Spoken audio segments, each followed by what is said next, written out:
Hello guys and welcome back to my FGO Lostbelt 6 gameplay. I will be resuming our journey and we have completed Act 1.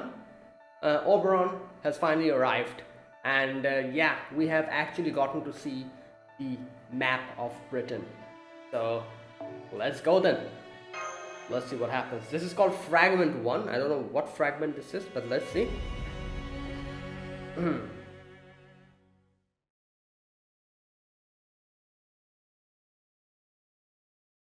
Whoa, this scenery.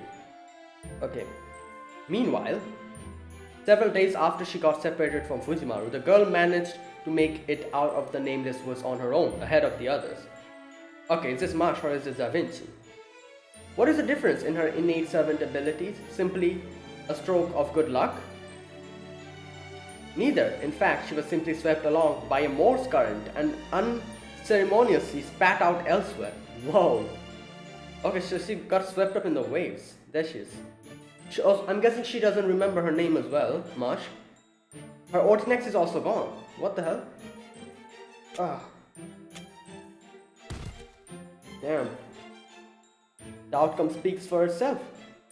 Deprived of her strength, her equipment in pieces, she could only collapse by the highway. This is bad. Very, very bad. If she stays here too long. Whoa, goblins.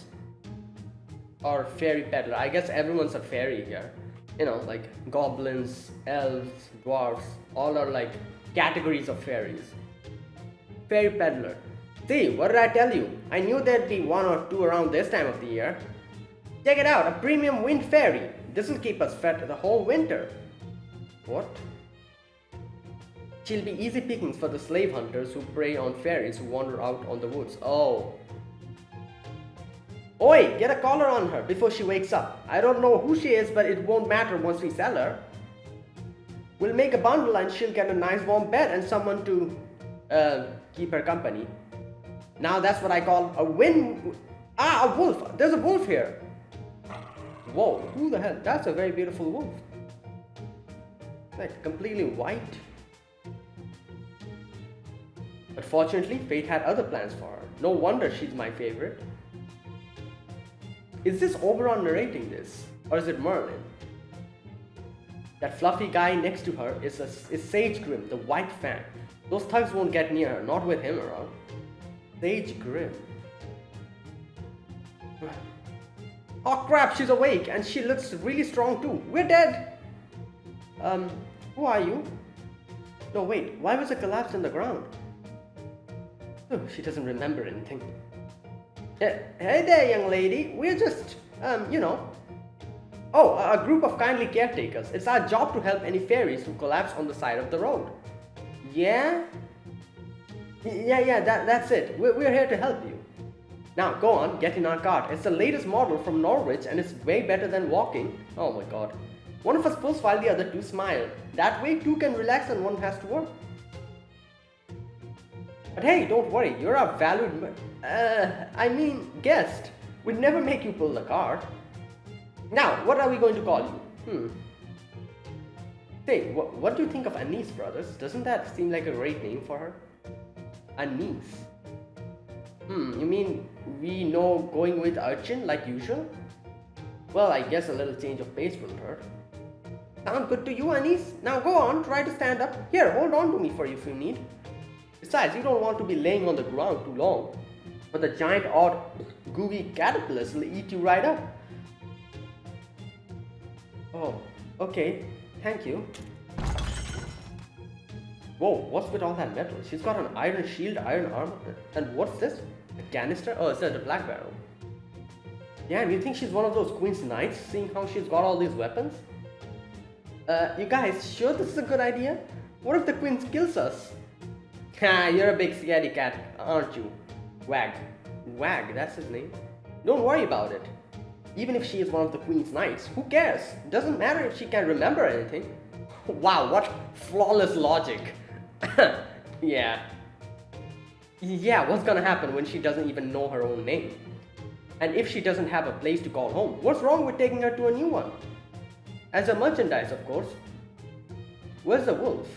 The three fairies exchange a knowing look and cackle. And so she and all her things wound up on the cart with not a clue as to who she is. The cart begins heading north towards Gloucester, beginning another separate journey. But all that aside, yeah, what about the wolf? Hey, that wolf's still following us. What do we do, brothers? You really don't want to mess with his life. They say if you kill one, you'll become a morse. Oh, interesting. Guess we'll just have to let him tag along too. Maybe we can even sell him off along with the girl. I don't think so. Don't worry, these fairies won't be having much luck as long as her intimidating furry friend is around. Alright, interesting. So we're getting to see Marsha's story like this, like, in a fragmented way. That's why fragment, I guess. Alright, Southern Plains. Salisbury, here we go.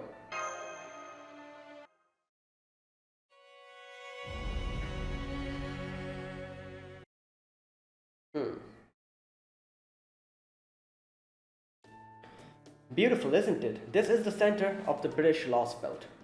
See that super ominous castle looking thing over there? That's Camelot. Ah. These days Britain is divided into north and south regions, and Camelot sits between them.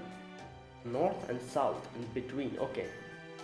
Most people live here in the southern central area. The four main cities in this region are Salisbury, the great cathedral, Norwich, the nearest port town, Gloucester, the city of fashion, and Oxford, the great dining hall. Each city is run by the head of a fairy clan. Alright, so wait, Marsh is going towards, I think, Gloucester, I think that's what they said, while we're going to a Salisbury. Excuse me, sorry to interrupt, but do you know where Marsh and Da Vinci are? I see, so there were others from Caldia with you. I'm very sorry, but you were the only one I managed to find. As you can see, it's just me right now, so tracking you down was the best I could do. So everyone got separated, I guess. Alright. But that leads nicely to my next point. Can you tell me what this marsh of yours looks like? Okay, so wait, I think the one narrating the previous section was Merlin, wasn't it? Because Oberon seems like he genuinely doesn't know who Marsh is. Or he's pretending not to know, I'm not really sure. But that might be Merlin who was narrating the previous part. As long as I know what she looks like, I can have Blanca look for her. Blanca. Oh, the butterfly. Blanca? Who's that? Didn't you just say you were alone? I think he's called talking about the butterfly or the fae. Alright, here, let me introduce you. Oh, it's a moth. Pretty cute, right? I talk to her a lot. I guess you could call her my friend? Anyway, she's very neat, very smart, and above all, she's a hard worker. If anyone can track down Marsh, she can. Okay, now that's settled. How about we start by sharing what we all know with one another? You tell me your story and I'll tell you mine. Okay? And you know the rest. I see. So you've conquered 5 Lostbelts thus far. And while you weren't originally planning to come to Britain, you, Marsh, Leonardo and Tristan wound up coming here to investigate this collapse. But then after the 4 of you landed here, you got separated in the nameless woods. That's unfortunate. No, I'm sorry, I couldn't be more helpful. I had no idea you weren't the only one lost. If I'd only been more attentive back then, maybe I could have tracked down Marsh and Leonardo as well. But I guess I was so excited about finding you that I forgot all about everything else. Then you were the one who I saw at the beach before I lost consciousness. For the time being, there's one thing we can... Why did he just ignore us? For the time being, there's one thing we can and should say. Oh, I guess he did say, Marsh is a contracted servant, right? Then you should have magical energy connection with her. If it's still active, then we'll at least know she's alive if we don't yet know where she is. Okay, how about it? Can you check on that for us?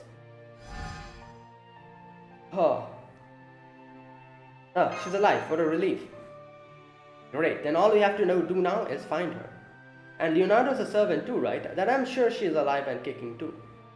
Fortunately, the fairies here can't tell the difference between their fellow fae folk and servants. Yeah, that's true. So as long as they're not human, they shouldn't be in too much danger. So let's just stay calm and trust them to handle themselves. Now, Marsh is technically not a servant, I guess a demi-servant. But, like, one way they can find out if someone's a servant, someone's a human or a fae, is by seeing if they need to eat or not, as that's exactly what happened. So, one thing I've never thought about, does Marsh need to eat? I think she should need to eat, shouldn't she? Because technically she is a human. She just have Galahad within her. That's it. So she should need to eat, shouldn't she? If that's the case, then she'll be easily found out that she's a human. Next, Artoria. Is there something you'd like to say to me? No, not right now. Anyway, honestly, I'm still trying to wrap my head around everything I just heard about Chaldea, proper human history, the Lostbelt, and so on.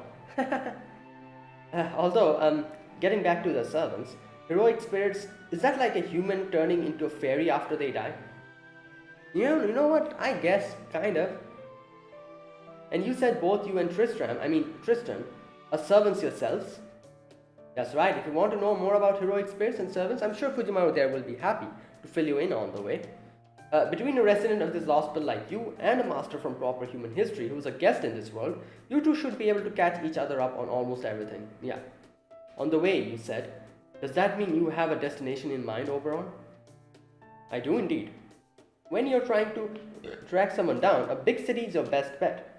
Besides, you and Fujimaru both need to get used to the way things work around here, in Fae Britain. Yeah. So, our next stop is Salisbury, the biggest city in the south. There we'll find food, clothing, shelter, everything we need really. It's just about a full day's walk from here. I know you have been up all night, but do you think you can make the trek? One thing, shouldn't people look at us weirdly since Fujimaru doesn't have wings? Like, nobody really questioned it in the Lost Woods because everyone there had their wings broken off. So in a populated city, wouldn't that become a problem? Like, the main reason why everyone in the Lost Woods were rejected were because their wings were broken, I think. So yeah, wouldn't that be a problem in the main cities? Won't people look at us weirdly because we don't have wings? I don't know. Of course. Good answer. You've definitely got spit, but you're also tempering it with a healthy dose of cool-headedness. I like that. Salisbury, huh?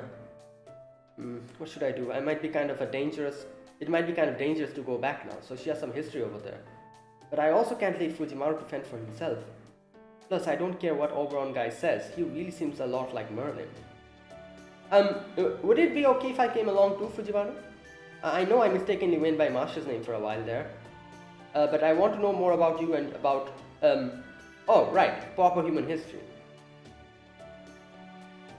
Oh, sorry, I just assumed you'd be coming with us. Yeah, right, of course not. Oh gosh, what am I even saying? Of course you wouldn't want a country bumpkin like me tagging a... Huh? You're shaking my hand again. Does that mean it's okay? Of course, I'm glad to have you with us, Artoria.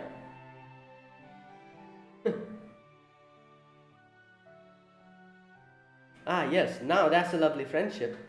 I was definitely on pins and needles back in Cornwall, but it seems not interfering was the right choice after all. In theatrical terms, I believe this is the part where we say, now that the actors are in place, the real story can begin. Wow. Chaldea alone won't be enough, the child of prophecy alone won't get there in time. So we'll need both to defeat the mighty Morgan. Okay, there we go.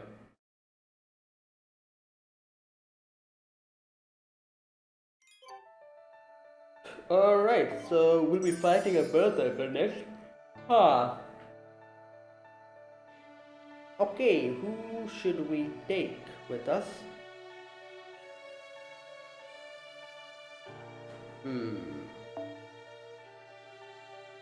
Damn, 120. Well, I can't even imagine how people have already made characters 120. It's crazy.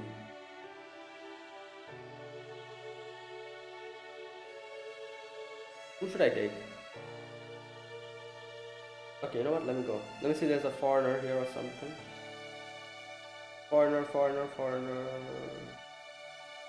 Okay, I guess I can go over here. Oh, there you go. Perfect. And let me just switch Van Gogh over here. There you go. Ooh. That's a weird team I made, but I guess it'll work. Ah, the prophecy was true. That girl is our star of hope. She will be our salvation. She will be our path to forgiveness. She's our savior who drifted to our shores with a ship full of treasure. She is the one who will hear the voice of paradise and chant the promised name. Ah, dear Artoria. Whoa, okay. May you grow to the age of 16 healthy and strong. May the Queen's soldiers never find you. I see, interesting. One day you will go on a journey to ring the 6 bells and save all of Britain. A journey to welcome our true king. Gloucester, Salisbury, Oxford, Norwich, Orkney. We may not know where the 6th bell is, but we are confident you will find it. The staff of selection has chosen you. You are Fairy Britain. You are Fairy Britain's only hope. Now go on. Hurry, hurry, hurry. Hurry and greet your 16th birthday. We have complete faith in you. The village is done for. The executioner squad are here. Hold on your head high. Grip your staff tight. Now is the time to begin your journey, Artoria. Remember, no matter what anyone says, you are unquestionably the child of prophecy. You're the splitting image of her. Okay. Interesting. So here's the thing. Like, I've heard about this staff of selection for a long time, like even before as well. Like, so is this like the sword of like you know, like Arthur Pendragon took out the sword. What was it called? Was it called the sword of selection? I'm not sure what the sword was called, but it was called something like that. So is it like that where, like, this is one thing I know, that in this Artoria, she didn't take out the sword from the stone. She became Merlin's disciple or something like that. I think that's what I've heard. So, like, is this staff of selection something related to that, like becoming Merlin's disciple, or is it something else? Like I've always heard this staff of selection. Okay, just a minute. I've always heard of this staff of selection for quite a long while, but I never really knew what it was. But I guess they'll explain it themselves. Like, let me just wait and read the story. Okay. I'm sorry, I'm so weak. I'm sorry I cannot live up to your expectations. I'll do my best, I promise, as much as I can. Smack. What? Are you sleeping already, Artoria? Huh? Oh, no, was I asleep? Just remember Tristan playing his harp and then... Ah, how this saddens me. I was merely trying to soothe your exhaustion. But I cannot help but notice you don't seem to care for my music. My... I mean, maid Artoria. Wait, why are you calling her maid? What? Oh, I'm guessing... I'm sorry, I'm just not used to hearing music. But it really did help me fall asleep peacefully. I'd love if you played again when it's bedtime. Ouch, you wound me, maid Artoria. No bard wants to be told his music puts people to sleep. Well, it's better than nothing, you know. At least it does something. Hey, you can't blame her. We have been walking non-stop nearly all day. We're all exhausted. That's why we're camping out here tonight before making our way to Salisbury tomorrow morning. Artoria, you can put up a bounded field to keep wild animals away, right? I hate to ask since I know you're sleepy, but would you mind? Oh, yes, of course. Okay, I'll be back soon. Now then. I know we told Artoria that proper human history is like a parallel world to Brit. Oh, that's what she said. But of course, that's not the whole truth, is it? The truth is proper human history is the rightful historical timeline and is fundamentally incompatible with this world of fairy Britain. As Calde, you have to raise this Lostbelt to ensure humanity's future. And now you're trying to come up with a way to tell Artoria this without hurting her too badly. Yeah. I see. I suppose you have betrayed the people of 5 Lostbelts already. Yeah, Damn, I usually pride myself on being an excellent conversationalist, but even I'm having trouble coming up with the right words to heal the wounds in your heart. So, for now, the best I can do is offer some words of consolation. It's okay, Fujimaru, this Lostbelt won't fall by your hand. Remember, it's falling apart on its own? Yeah, that is true. If anything, I'd say you're doing it a favor. Really? Yes, indeed. Human history simply could not ever prosper in this version of Britain. It's a flawed world that was always destined for destruction. History took a dreadfully wrong turn here. The only problem is that it's threatening to take proper human history down with it when it all goes to pot. Yeah, so that's why I'm guessing Oberon is like, it's fine what you're doing, like, you know, it would have happened either way. That's why guys like us from proper human history have to do whatever we can to save it. And that means defeating the one who's been ruling it from on high for 2000 years, High Queen Morgan. Hold on, did you say Morgan? As in that Morgan? Yep, that Morgan. Yeah, Artoria's, I think, sister? Yeah, sister, isn't it? I think so. Yeah. The same one who proved to be King Arthur's ultimate Achilles heel in proper human history, even after he united all of Britain. Yeah, with the whole Mordred situation. The extraordinary witch who lured King Arthur into countless traps so she could take Camelot for herself. And the mother of Mordred, the treacherous knight, the king Arthur, who proved to be his downfall. Wait a minute, I never thought about it. Like every round table knight, kind of, like almost all of them, have like a Fae version of them, like Fae Lancelot, Fae Gawain, Fae, Fae Tristan. But there isn't a Fae Mordred, is it? Is there? I never thought about it. Yeah, there isn't a Fae Mordred.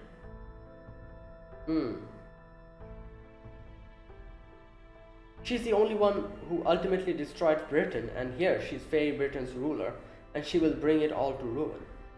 Let's see, I think you Chaldeans would probably refer to her as the Lostbelt's king. Yeah. Queen Morgan. Anyway, based on everything you've told us, it sounds like Morgan's behind the outside wall of normality.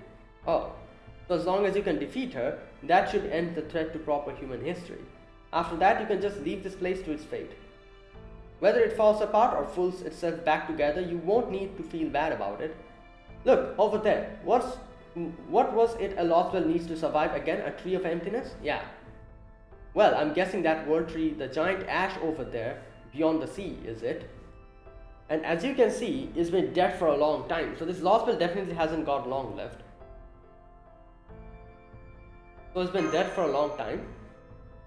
Anyway, I think that's enough talk for tonight. Don't want to overdo the info dump. So even if you don't remember anything else we talked about tonight, at least remember this. Defeat High Queen Morgan, ruler of Fairy Britain. Nice and simple, right? As for the rest, I'll tell you once we reach Salisbury. Once you see Fae City for yourself, I think you'll have a much better handle on what life in Britain is like.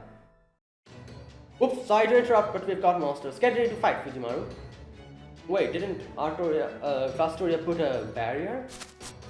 I'm so sorry, I accidentally skipped a couple of steps when I was making the bounded field. Okay.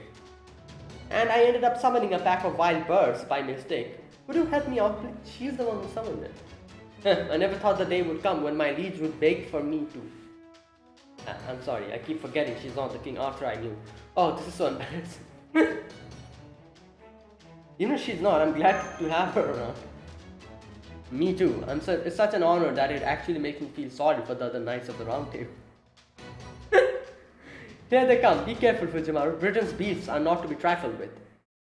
Okay, let's go.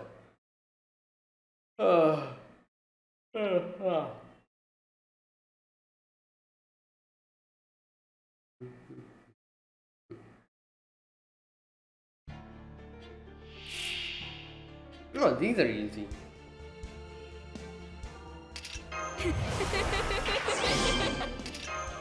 Oopsie.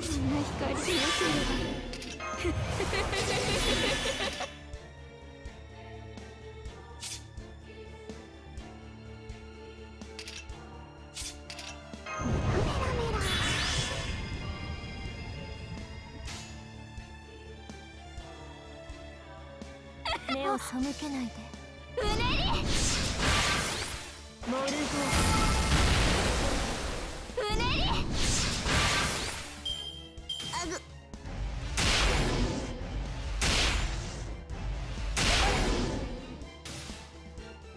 All right.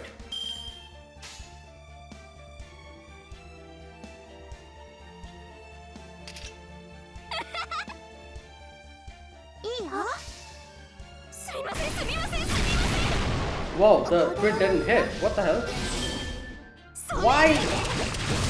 The RNG of sometimes works so weirdly. Okay.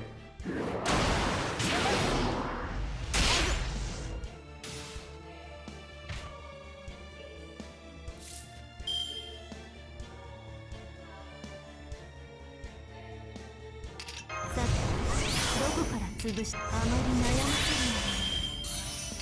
楽しくなるでしょ。よくいい判断です。逃がすのみ。うねり。死になさい。Whoa, that didn't. What the hell? What's up with the crit? Okay. Alright, let's end this. さて、どこから潰したものか。The lag. I need to change my freaking phone. 宝具を展開しましょ。よく言いました。それは絶えず見た滅びのよう。最果てにありながら、それが明日を照し、ロードツ、キャンベル。And that is it. 何を喜んでいるのです。私が出たのです。勝利は約束されていたはずです。Alright. Yay, we won! No, we trounced them! Man, that feels good! Ah, this makes me happy. That was the first battle I've won handily ever since being summoned. Hey Artoria, are you actually pretty competitive? Oh no, it's nothing really. I'm just glad I was able to contribute. Haha. I see, so you're already strong enough to handle the murder of night crows without much trouble, huh? Very nice. That's even better than I was expecting. Tristan, your bow may not be particularly strong, but its range is exceptional. You're clearly well suited for battles against large groups. With you on our side, I bet we could win no matter how outnumbered we may be.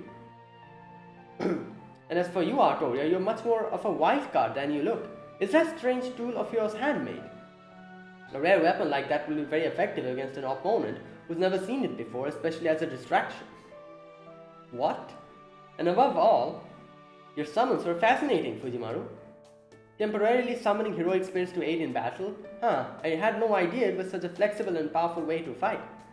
Human magecraft doesn't tend to work very well against fairies, but summoning heroic spirits is definitely an exception. The only problem with it is how long you can last given the incredible demand on your stamina, magical energy, and sheer luck. Plus, it seems like the longer the battle lasts, the more of a toll it takes on you. Yeah. But as long as you're careful about that, you should be able to handle anyone, fairy or not. Wait a moment, human magecraft? You can use magecraft, Fujiwara? Yeah, I guess it's very surprising to her because here I'm guessing no human can do magecraft. This is the territory of the Fae, I'm guessing. Magecraft. Just barely, thanks to my mystic code, but yup. She's so surprised. Oh gosh, I'm sorry, I was just a little taken aback. You see, magecraft isn't really used much in Britain.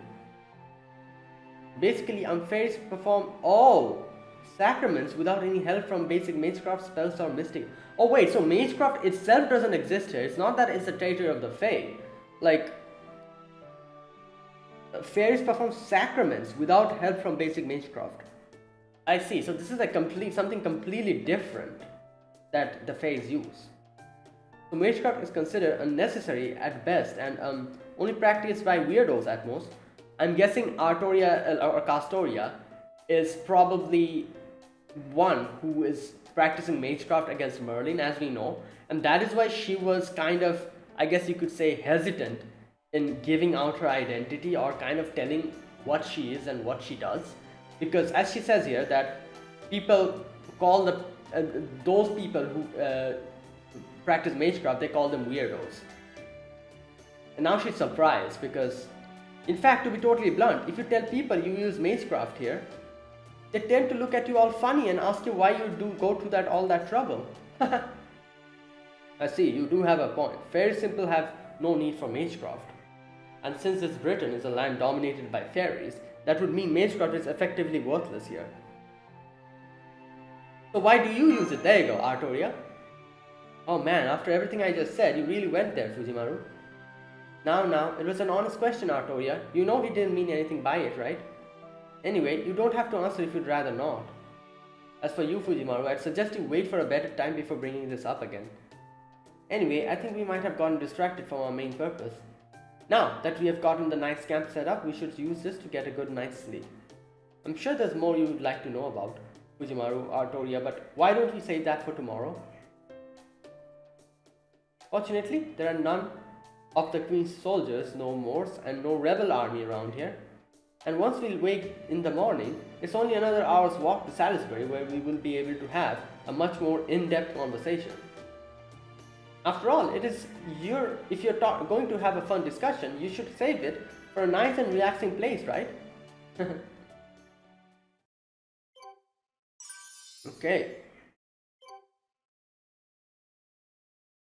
Oh. Okay, no battles here.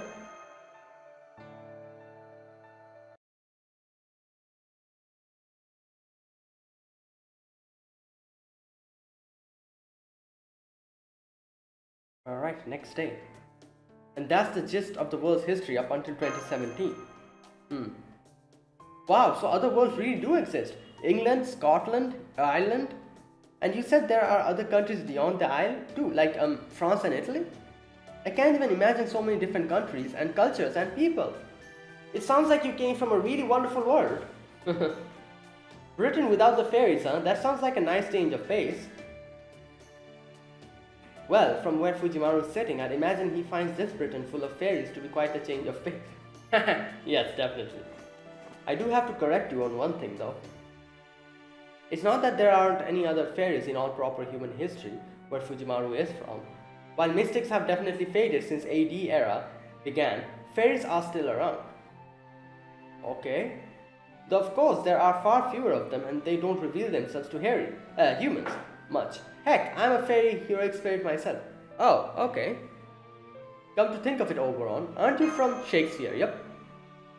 A Midsummer Night's Dream? Yeah, right? Written by William Shakespeare, England's greatest playwright, it may well be one of the most famous stories about fairies. It's interesting, I do wonder if there's a bond line between Shakespeare and Oberon. That'll be kind of funny. I'm sure there is. Okay. And interestingly, I think someone mentioned this in one of the videos, that Lysander is actually the name of the, if you have the male Fujimaru here, if you're playing as the male Fujimaru, you'll be called Lysander. If you're playing the female Fujimaru, that is Gudako, then you'll have the name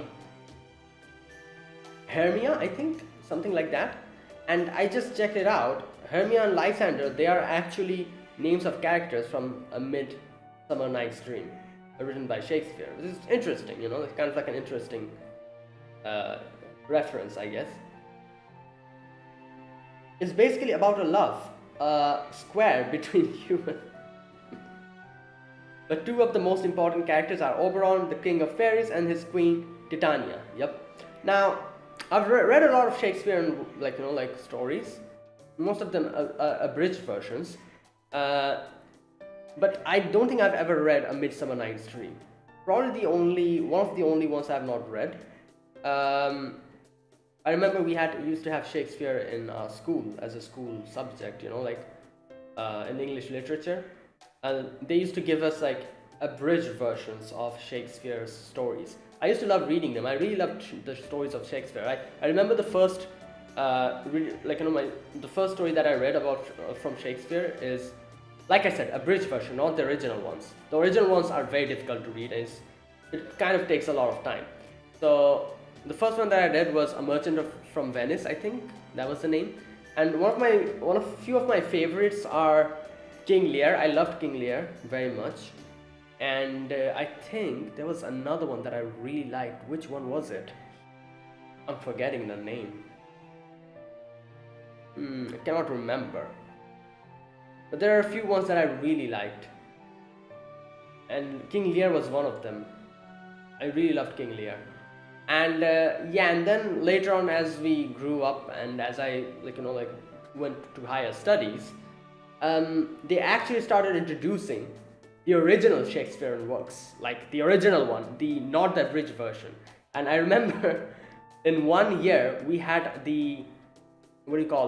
in school syllabus, we used to have in English literature we had to read As You Like It, another one of Shakespeare's works, and not the abridged version, the original one. I remember I used to struggle so much to understand the Shakespearean language, but little by little I got used to it.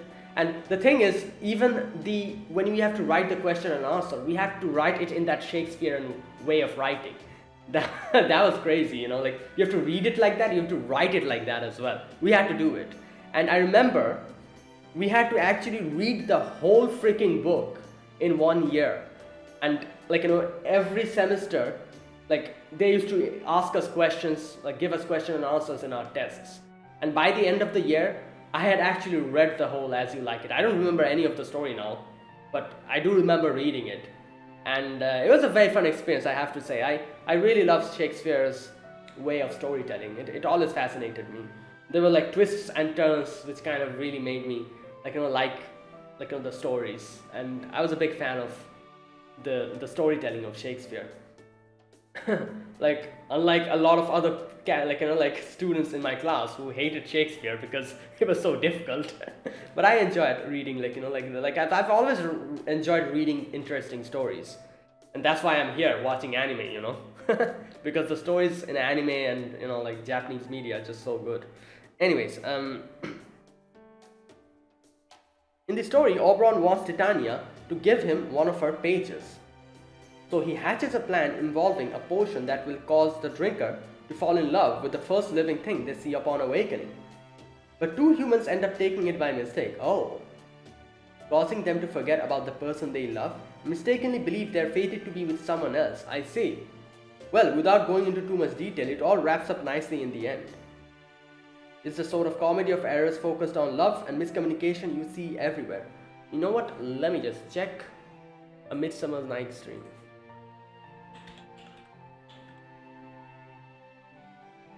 Night's Dream, let me check.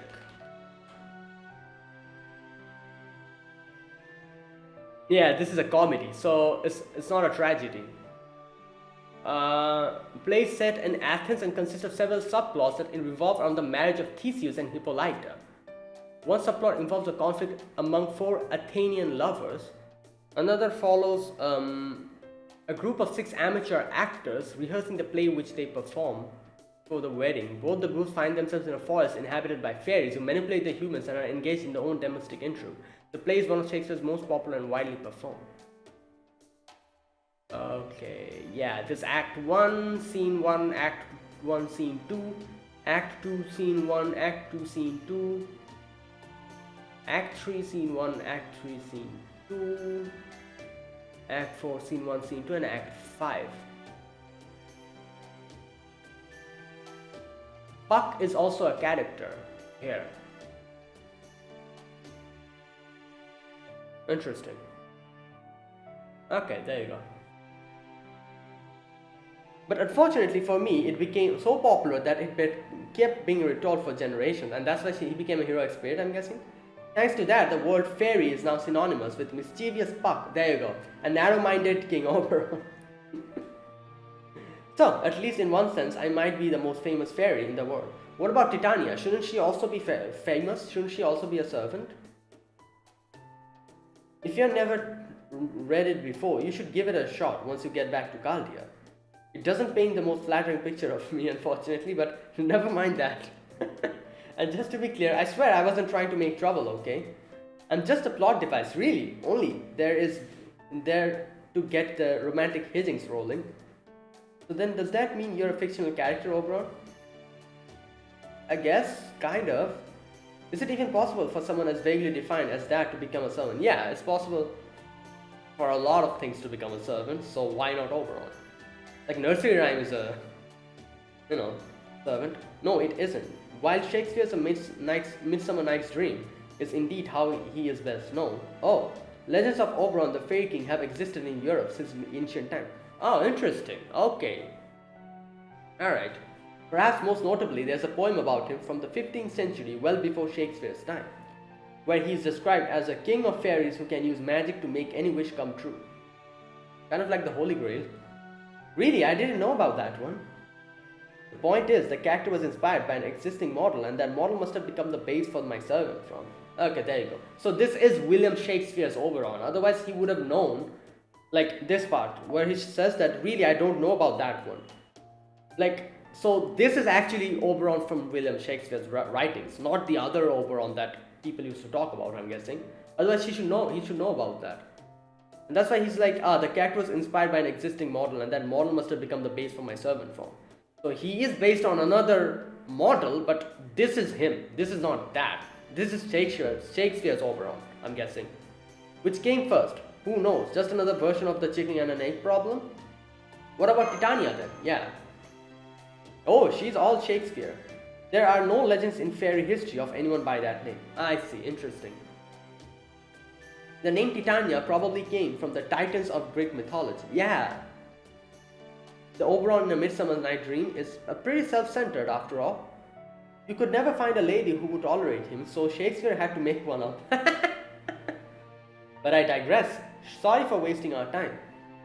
Salisbury is just up ahead. Don't worry about the guards, I'll handle them.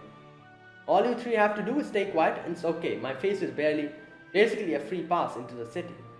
Oh right, one more thing. Do not tell them your names. If they ask you and you cannot avoid answering, make something up. We don't need anyone else finding out that you're human and you've never known who might be listening. What about Lysander? Can we go with that? But I guess Artoria would need to think of another name. Hold on, isn't it dangerous to lie to fairies? I've heard their eyes can see through falsehoods. If so, shouldn't we try to avoid lying whenever possible? Oh, don't worry, the fairies here don't have powers like that. I don't know if they have lost them thanks to all the prosperity or if they threw them away in order to be prosperous, but either way, they definitely can't tell truth from lies anymore. The only way you can tell if you're dealing with a good person or not is when everything's said and done. Okay. How else could someone as evil as Morgan have stayed at the top of this world for so long? I see. Oh, here we are, Salisbury.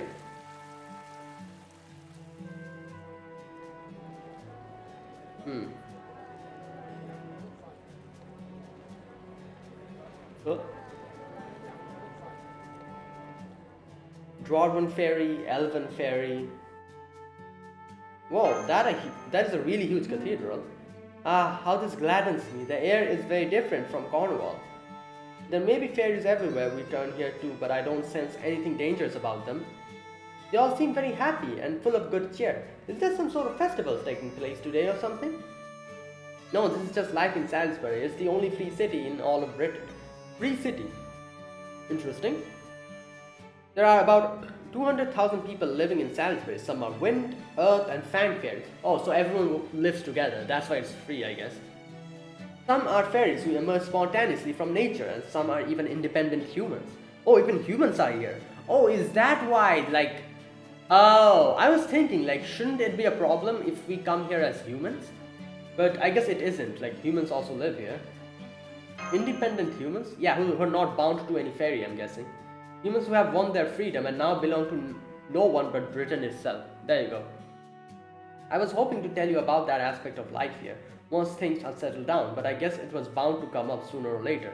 So basically, humans in this world are slaves. Like, if you're a human, you're a slave. And yeah, and the fairies are like the, like the normal citizens, while the queen is the queen. Like Queen Morgan. And since the great cathedral is here too, it seems as good as a place as any to get to it. You Chaldeans may have thought there were no humans in this Lostbelt, but strictly speaking, that is not true. Humans do exist here, they're just not at the top of the hierarchy. There you go. Here they're used as tool to enrich fairy society. In proper human history terms, they're essentially slaves. There you go. Didn't you think there was something strange about this city? It's wrong, twisted, unseemingly?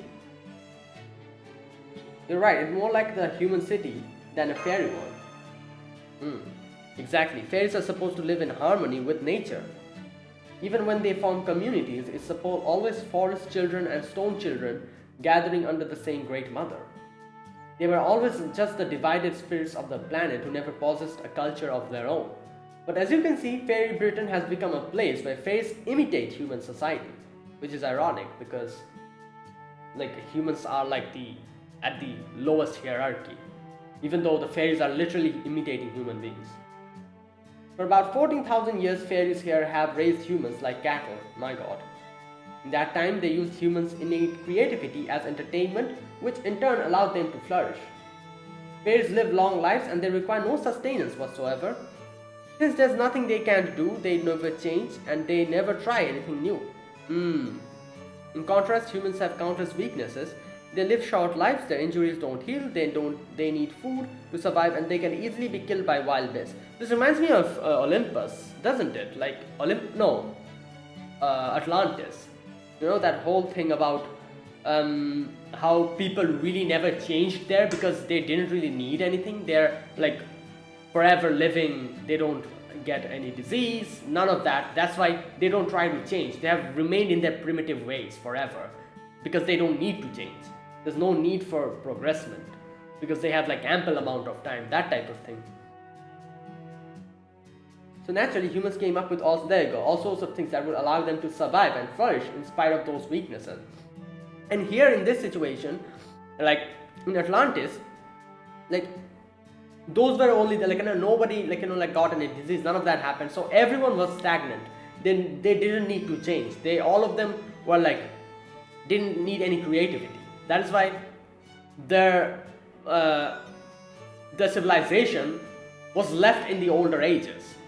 However, here, since humans exist here, the fairies here, seeing how they are flourishing, the humans are flourishing because of their short age, lifespan, they decided to, I guess, just, capture them and kind of, oppress them. And that's what's happening. That's the only difference between Atlantis and this. In Atlantis, everyone was like this. Here, there are humans. That is why the fairies oppress them. And, seeing the advancement of humans, try to take that away from them and keep them as slaves. I'm guessing the fairies found that kind of human thinking to be absolutely fascinating. It was like finding a shiny new toy. There you go. So they began keeping humans as livestock, followed by superficially copying their culture with cities like this one. Yes. They completely ignored the substance behind human agriculture, architecture, and other various fields of study, instead only imitating it at the most basic superficial level. Anything they couldn't copy manually, they just fudged with magical energy. That cathedral, that is the worst offender. Fairies have no gods and no religion. There was no actual point on making a cathedral, they just thought it was fun. That's Fairy Britain's culture, and that is how they treat humans. So they basically just ripped off human culture? Yeah, well, yes, I guess you could put it that way. Still, as a fairy myself, I can understand how things got to this point. While they definitely took it too far, it makes sense they'd get like this in a world where humans are endangered, yeah. Both in proper human history and in this Lostbelt, humans are fairies' favorite source of luxury entertainment. Luxury entertainment. This land came to be known as Fairy Britain when fairies began regulating humans at a societal level. It's also the key political policy of High Queen Morgan, your enemy. Huh? You guys are going to fight Morgan?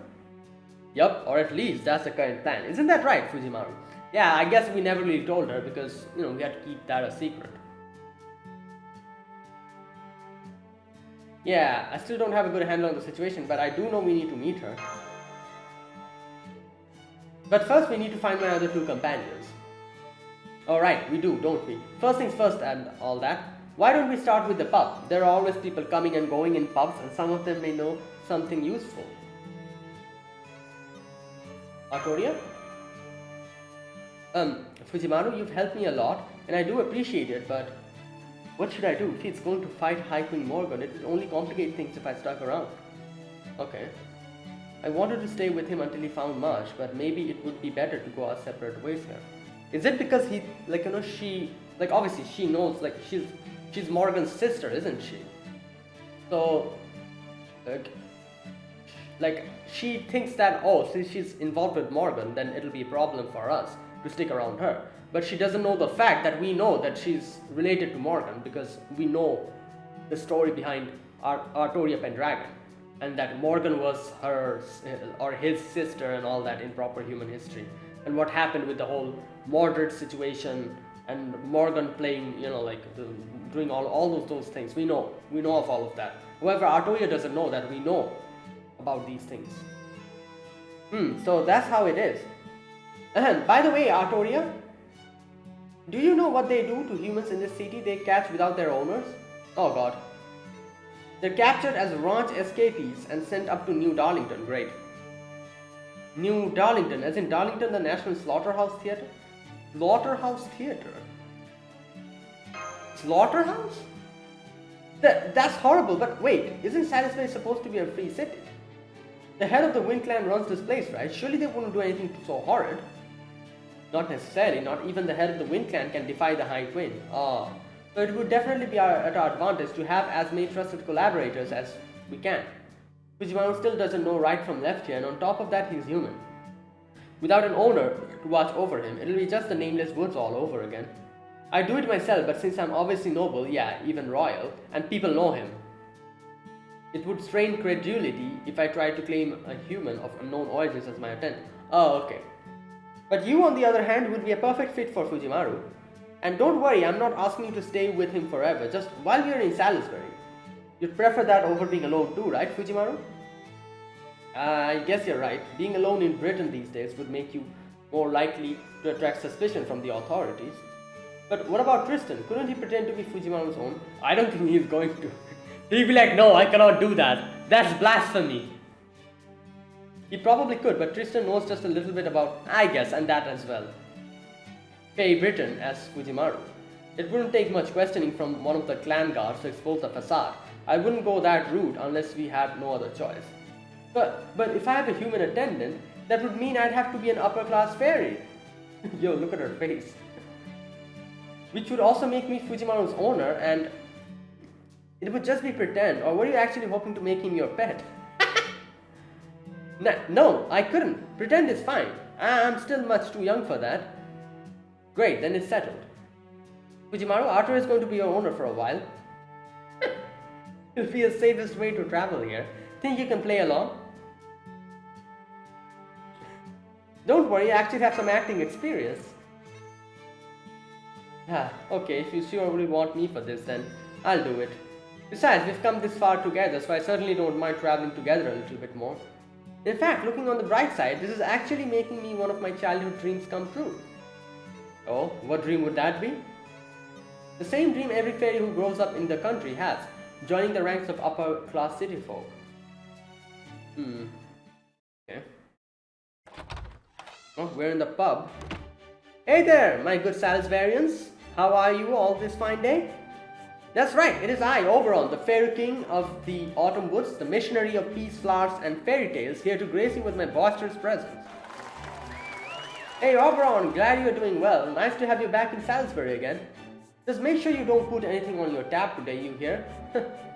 Oberon, I knew your new coming to day drink was a good idea. Oi, when you're paying back the money I lent you? I still have to thank you for the help the other day, Oberon. Your advice really helped. I really got the trees in my backyard to settle down. Oh wow, the trees in the backyard. I am still waiting for you to pay me back though. Wow, he owes money from everyone. Great.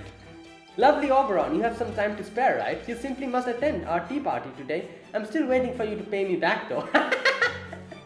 Oh god, there's the poor little prince with the 10,000 years tab. Don't worry, I'll cover this round. Wow, I'm still waiting for you to pay me back though. Will you cut that out? Stop pointing out how popular I am. I'm here with some important friends today. Save the money talk for another time, alright?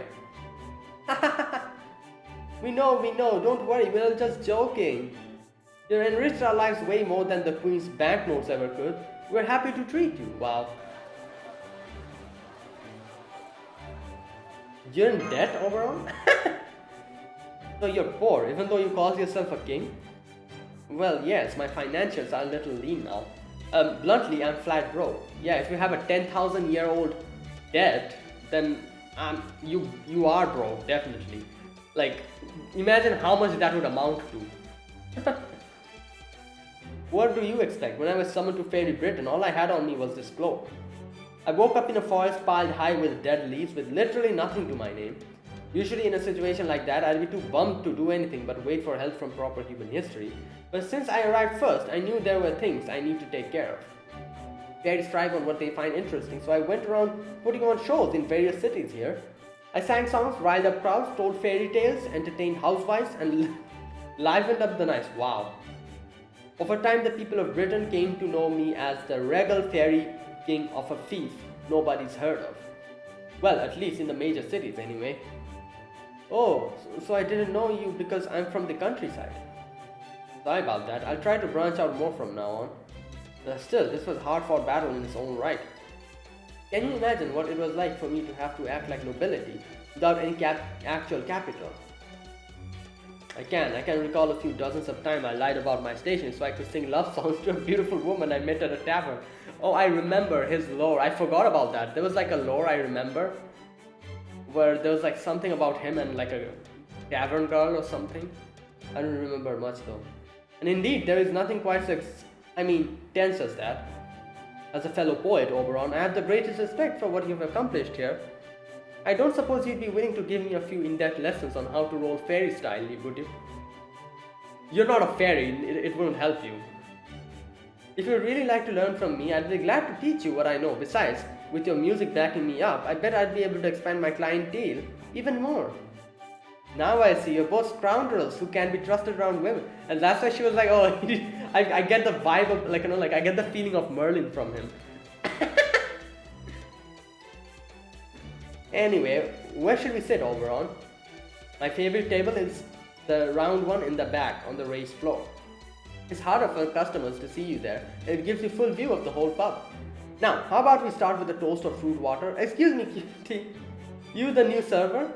Let the owner know we'll be using the table in the back, okay? Oh, and we'd like to order 4 apple waters. Apple water. I should have guessed. I knew this was coming. And there's a part of me that was thinking, oh, it'll be funny if the waitress was like Vinci or Marsh. You got it, I'll have them ready in a moment. Wait, we already found one person. Huh? Huh? Da Vinci? Whoa, no way, Fujimaru, it's really you. My god.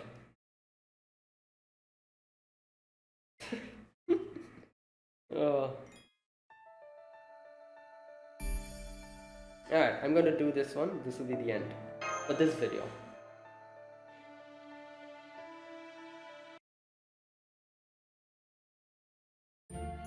Oh man, you'll never believe what happened to me. So after we got separated in the fog, I let my instincts lead me and that brought me right back to this beach. Luckily, that beach was far enough from the foggy woods that I was able to follow the coastline east. Eventually, I caught sight of Salisbury here and figured I ought to be able to learn more about in a populated city. And then, when I got here, an angel far too good for this world just appeared on my pub's doorstep. Wow. She was very unsteady on her feet, but I could still see the fire in her deep blue eyes when she said, "What a lovely place. Would you let me work here for the rest of my life?" I never said that. What I said was, I'm looking for my companions, but first, could I have a glass of water, remember? Cheh, well, if you ever change your mind, you just let me know. You're welcome to work here forever. Yes, I heard you the first 100 times, Mike. Now back behind the counter. I'll teach you to make cocktails later. Ah, Da Vinci. My perfect angel. Is that how he calls her, Da Vinci? Anyway, that's my story. I'm glad you're okay, Fujimaru. You too, Tristan. Although it looks like you still haven't found Mash yet. I see, you must be the other servant Fujimaru told us about. It's an honor to meet a renowned genius like yourself, Leonardo da Vinci. Who are you? I'm guessing the fact that you know my name means you're a servant from proper human history? I'm Oberon, Oberon the Fairy King, though I guess here is more of an aspirational title. It's nice to meet you, Da Vinci. I'm Artoria Caster, and I met Fujimaru in the Nameless Woods. Yeah, we know about you, though. To make a long story short, I'm going around with Fujimaru pretending to be his owner. Seriously? That's hilarious. Oh my god. Because usually Fujimaru's the master and Thanks Artoria, that should be a huge weight off of Fujimaru's shoulder. But hey, you're a British fairy too, right? You'd probably got some idea of what it is we're doing here by now. But you're helping Fujimaru, so does that mean you're good with it? Oh no, she doesn't know. She doesn't know what... Well, more or less. Honestly, I didn't really get even half of what Fujimaru and Oberon told me. But I do know that Fujimaru was telling the truth. I wouldn't feel right about abandoning someone in trouble when it's within my ability to help them, and honestly it kind of seemed like fun. Gotcha, then it should be okay to speak frankly. No, does she know that what we're actually doing? Didn't we tell her half of the story?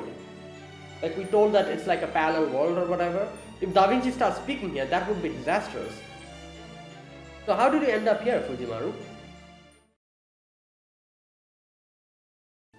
Whoa, sounds like you guys had a hell of a time in that forest. I'm glad you made it out okay. Thanks for keeping him safe, Tristan. You too, Oberon, Artoria. So, we still don't know much about Britain. We have no idea where Marsh is, but we do know that she's still alive and Oberon is flat broke. Okay, now that we're all on the same page, we can figure out what to do next. You made the right call, Oberon.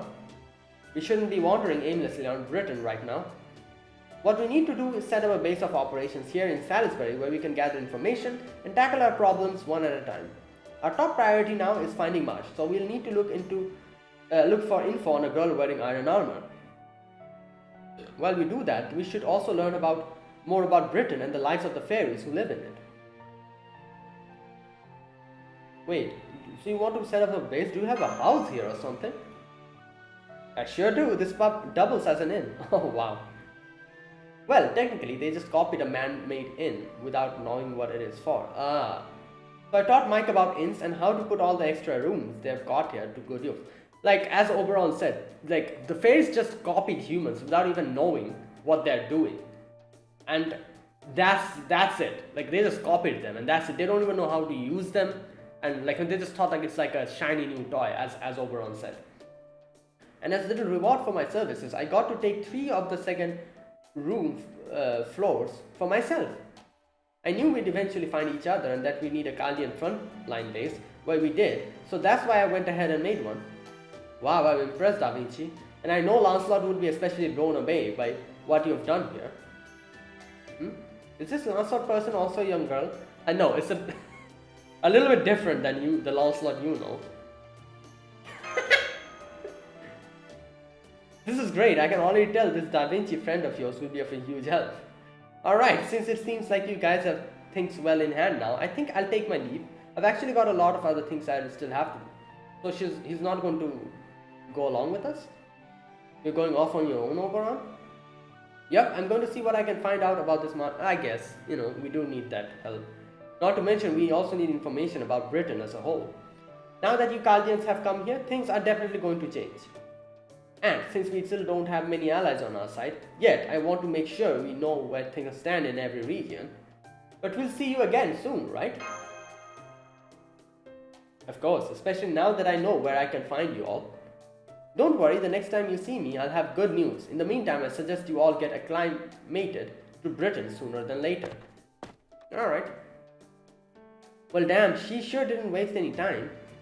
I'm glad he's on our side, but he definitely dances to the beat of his own drum, doesn't he? Indeed, and that colorful outfit of his speaks to me. It tells me that he is without a doubt the same kind of poet as me. Ah, how this gladdens me. So what should we do now? I could show you around Salisbury if you like. Thanks, but I think we should take the rest of the day off. You all walked a long path to get here after all. Please go ahead and make yourselves comfy in the rooms I mentioned. Fujimaru, you take a room for yourself, Tristan and I will share another. And Artoria, you can use the other room I set aside for Marsh. I knew I was right not settling for just 2 rooms. Oh, I also put some magecraft barriers in the room so we won't have to worry about being overheard. Okay. I recognize that Da Vinci ring. Really? I can have a whole room to myself for free? Hooray! I've always wanted my own room. I can't wait to get all comfy. Thank you, Da Vinci. Gosh, you proper human history fairies are also generous. This is... She added fairies in the end, otherwise other people will, you know. And now she's gone too.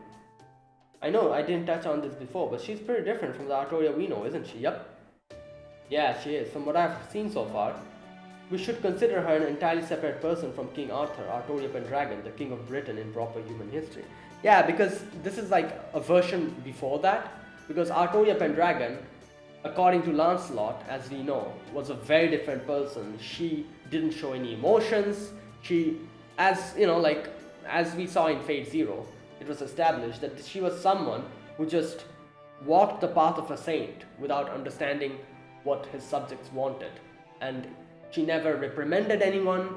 She just smiled and just forgave everything and just led the path of, you know, like a martyr, I think that's the word, which made her more, I guess you could say, otherworldly or more godlike. That is why, like, even her loyal subjects weren't able to find like a common ground with her, and this, like, you know, made like a whole communication gap between them or something. Yep, which is more one thing I'd like to discuss up in our room, if you don't mind taking this there. It's better if we discuss proper human history stuff just among ourselves. You can't really be too careful here. Yeah. And that's why I'm guessing we gave Artoria like a complete separate room for her. Alright, let's begin by sharing what we have learned. Starting with this version of Britain. You probably got to sense this yourselves on your way to Salisbury. But this Lostbelt is very different from all the others we've seen so far. It doesn't look like an alternate path human history could have taken, especially since humans aren't dominant species here. Yeah. So far as I can tell, this world consists almost entirely of fairies. In Russia, huge cold snap made it possible for the human species to survive as they were, so they were forced to adapt and evolve. In Scandinavia, the twilight of the gods, aka Ragnarok, happened during the Age of Gods, and both gods and people alike were in sharp decline afterwards. China was ruled by a single Zenren, or a true human, and became the sole nation state in the entire world. India was converging on itself through the endless cycle of reincarnation, only for the whole world instead of individual people. And in Greece, humankind was completely dominated by gods who never died out. While all of them were dead ends, they were still all human worlds. No matter how different they may have been from our timeline, they still had all human societies that suited the environments in the year 2019. But that's not the case here. This is very much not a human world. For one thing, there is no world outside of Britain. Interesting. It's not like the other Lostbelts where we just couldn't see the outside world thanks to the storm walls. Okay, so nothing exists here. There's just nothing in this world at all besides Britain. No other countries, or definitely no other nations. So as long as we are here, the whole planet consists of nothing but the Isle of Britain and the sea. And that means it's basically another world in no relation to human history. Interesting. Yep, given what we know now, that's the only way to describe it. Over the last few days, I've been asking various fairies about what things are like between Britain and other countries, but the very idea of other countries was alien to them. So that tells me that there must be something strange, some circumstances that caused this place to become Fairy Britain. Figuring out that is what we'll be doing, will be the key to unraveling this Lostbelt. Hold on, if there aren't any European countries here, does that mean every fairy in this land comes solely from the Isle of Britain? Yeah, I guess. That's a great question, Tristan. If there are no other lands in the world, it follows that no fairy legends from these places would be imported. Oh, I see. Yeah, I guess that's true. But luckily, there's still a little thing called human history convergence. What that means is that as long as fairy once existed on the earth, their existence will remain even if their form and history are different. What? Wait a minute. As long as fairy once existed on earth. Oh, that is why I was saying, like, why are there like like the different fairies, like some look like dwarves, some look like elves, some look like beastmen, and I'm like, what's happening here? Why? Like they're all fairies, but they're clearly different, you know. Is that why? Like, because as Da Vinci says here, as long as fairy once existed in Earth, the existence will remain, even if the form and history is different. So even in this fairy Britain, we have fairies from various European legends showing up in different forms. There you go. Yep. Basically, the ecosystems are similar, even if their environments aren't. Since this is the same planet Earth, there are inevitably going to be similar life forms, civilizations, and large-scale events. Similar life forms, huh? Yep, fairy Britain may not be nothing like the Britain we know, but despite that, the true Britons have a surprising number of things in common. Okay. Things like city names, yeah. Yep, indeed, because we have Oxford and all, you know, all the other names. Fairy names, I guess, Oberon, Titania, you know, all the other names that we were kind of hearing now and then. Even the name of this world's queen, yeah, Morgan. Remember that huge castle to the north, Camelot? Yeah, that's another name that is common. To the north, you saw all the way here. It belongs to High Queen Morgan, ruler of Fairy Britain. And it probably won't surprise you to learn that its name is Camelot, yeah. That's right, here's the same castle that symbolized British peace in proper human history. That was home to King Arthur, and to the Knights of the Round Table belongs to Morgan, the strongest, most despised witch in Britain history, and the one indirectly responsible for King Arthur's death and Britain's downfall.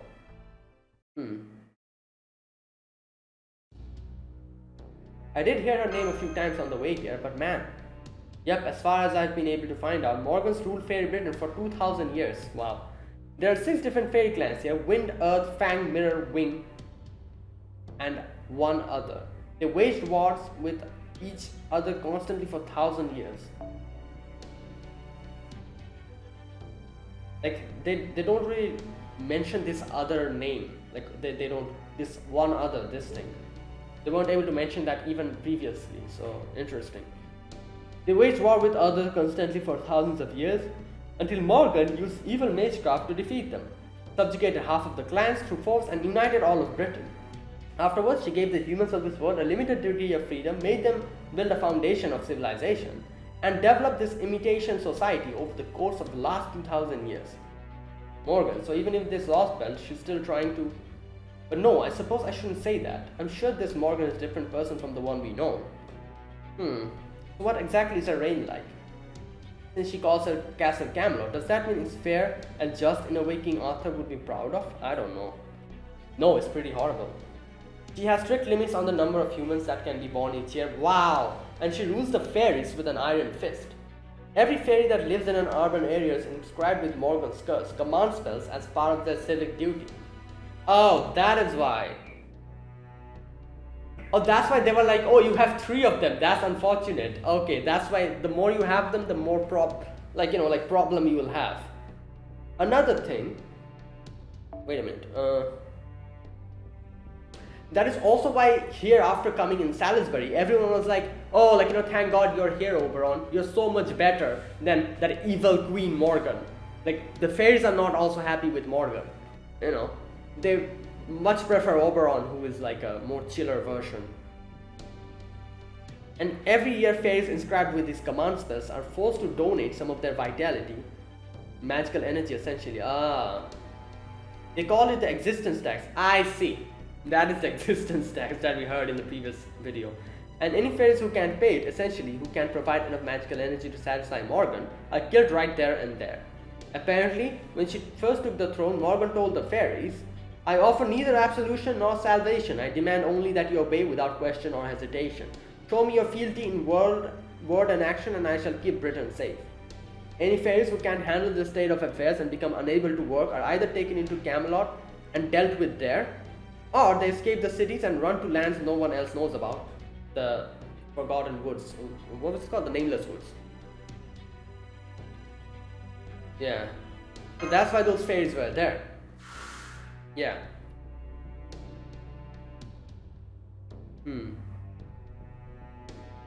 Oh boy. Such an oppressive regime is bound to spark opposition. But even so, Morgan has maintained her iron grip over Britain for 2000 years. Yep, which goes to show how powerful she must be. She takes half the soul of every fairy in Britain each year, and she still has no fairies able to willing to stand up to her. That said, there are some positive sides to Morgan's reign. Remember those black things we found near the shore? Yeah. The fairy called them Moors, and they're one of the calamities that have been plaguing fairy Britain since its inception. Ah, I see. Occasionally, fairies that lose their purpose or their spark end up turning into those Morse creatures. Oh. Moors are essentially the fairy's natural predators. Just touching one is enough to infect a fairy, ultimately transforming them into Morse too. It is kind of like a disease that only affects fairies. And the Morse aren't the only calamity Britain has to regularly contend with. There are lots of others that pop up on a regular basis. And Morgan's the High Queen's army is constantly fending them off. So that's why she said, I'll keep Britain safe.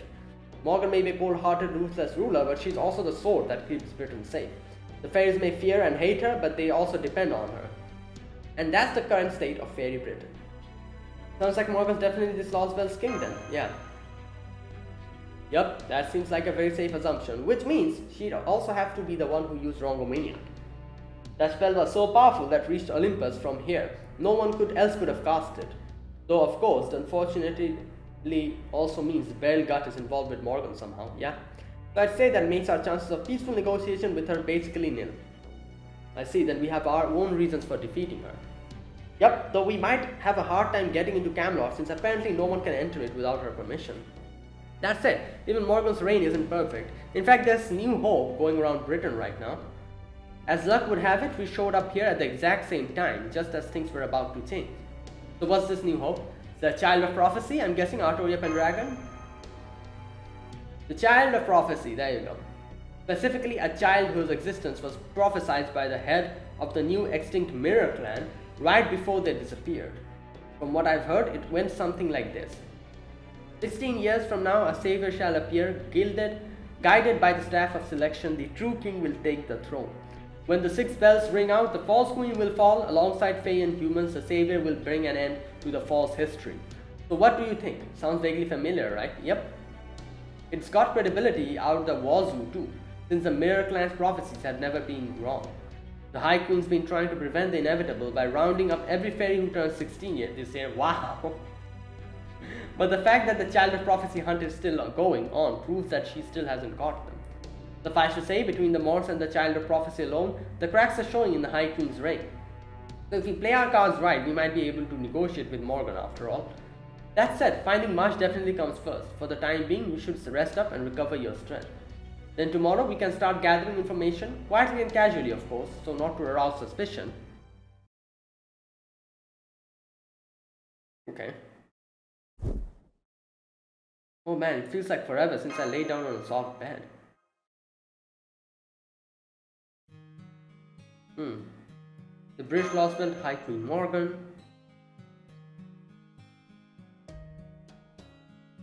Artoria, Oberon. Marsh, wherever you are, please be safe.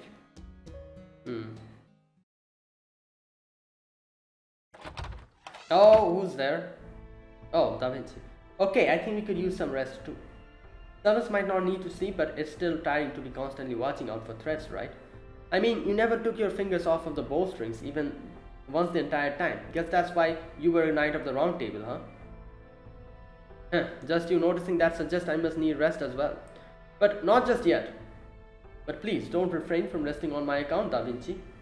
You may be a servant too, but you're also being living in here and now, just like Fujimaru. So go on, get some sleep. Don't worry, it's my duty to protect you as well as him. Gotcha. I guess I should have expected that kind of consideration from Tristan, the child of sadness, and the most handsome knight of the round table. Okay then, I think I'll take you up on that. Honestly, I was pretty beat. By all means, but first, I just have one request for you.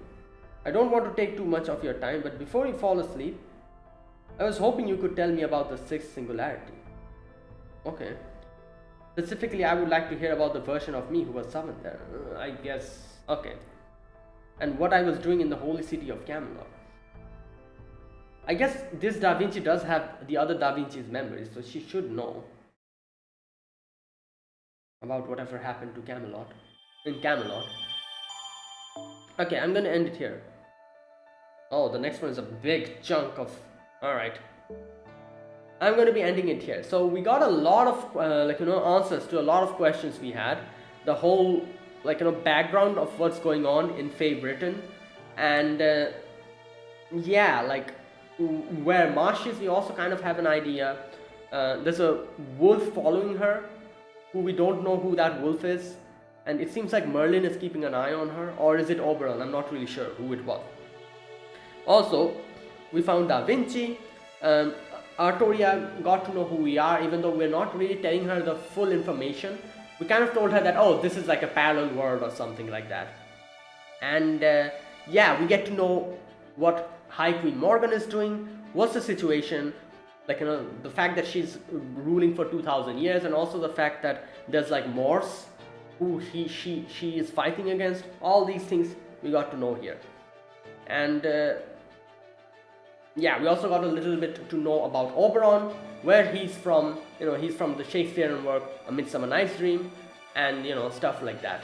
So yeah, this was like more of a world building section. Like we got to know a lot about the whole world and what's going on. So yeah, let's see what happens. And yeah, that is it, guys. That's my reaction. That's my gameplay video for Lostbelt 6 for today. So yeah, if you guys enjoyed this video, be sure to press the like button and subscribe if you're new to the channel, or you haven't subscribed. Comment down below anything you want to say, anything you want to let me know. I'll check them out. And that's it. Thank you for watching. I will be back tomorrow with another video on Lostbelt 6. Until then, goodbye and have a nice day.